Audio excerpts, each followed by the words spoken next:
తిరుమల లడ్డు అనేది భక్తులకు పవిత్రమైన ప్రసాదం.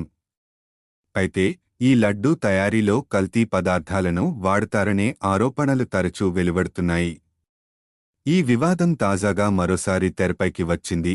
వివాదం యొక్క ముఖ్య అంశాలు: తిరుమల లడ్డులో చేప నూనె, జంతువుల కొవ్వు వంటి కల్తీ పదార్థాలను వాడతారనే ఆరోపణలు గతంలోనూ వచ్చాయి.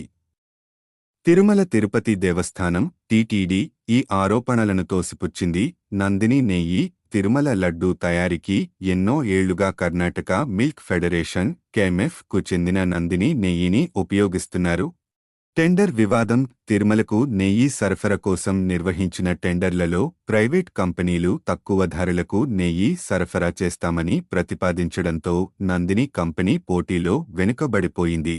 ప్రభుత్వ ఒత్తిడి: కొత్త ప్రభుత్వం అధికారంలోకి వచ్చిన తర్వాత నందిని నెయ్యిని ఎందుకు వాడటం లేదనే ప్రశ్నలను ఎదుర్కొన్నామని, దీంతో నందిని కంపెనీ తిరిగి తిరుమలకు నెయ్యి సరఫరా చేయడం ప్రారంభించిందని కేఎంఎఫ్ చైర్మన్ భీమా నాయక్ తెలిపారు. కేఎంఎఫ్ చైర్మన్ స్పందన: కేఎంఎఫ్ చైర్మన్ భీమా నాయక్ నందిని నెయ్యి నాణ్యత గురించి విశ్వాసం వ్యక్తం చేశారు. ఈ నెయ్యి దుబాయ్, కువైట్ వంటి దేశాలకు కూడా ఎగుమతి చేయబడుతుందని తెలిపారు. తక్కువ ధరల పోటీ కారణంగా తిరుమలకు నెయ్యి సరఫరాను కోల్పోయినప్పటికీ ప్రభుత్వ ఒత్తిడి మేరకు తిరిగి సరఫరా ప్రారంభించింది. ఈ వివాదంపై మీరు ఏమనుకుంటున్నారు? లడ్డూలో కల్తీ పదార్థాలు ఉంటే భక్తుల నమ్మకం దెబ్బతింటుంది. ప్రభుత్వం ఈ విషయంలో పారదర్శకంగా ఉండాలి. నాణ్యత నియంత్రణపై చర్యలు తీసుకోవాలి. కంపెనీలు లాభం కోసం నాణ్యతను తగ్గించకూడదు.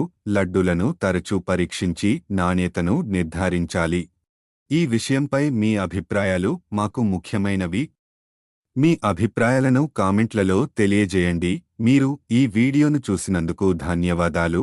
మా ఛానల్ను సబ్స్క్రైబ్ చేసి బెల్ నోటిఫికేషన్లను ఎనేబుల్ చేయండి. తద్వారా మా తాజా వీడియోల గురించి తెలుసుకోండి. మీ ప్రశ్నలు, సూచనలు లేదా అభిప్రాయాలను కామెంట్లలో తెలియజేయండి. మేము మీకు మరింత విలువైన కంటెంట్ను అందించడానికి కృషి చేస్తాము.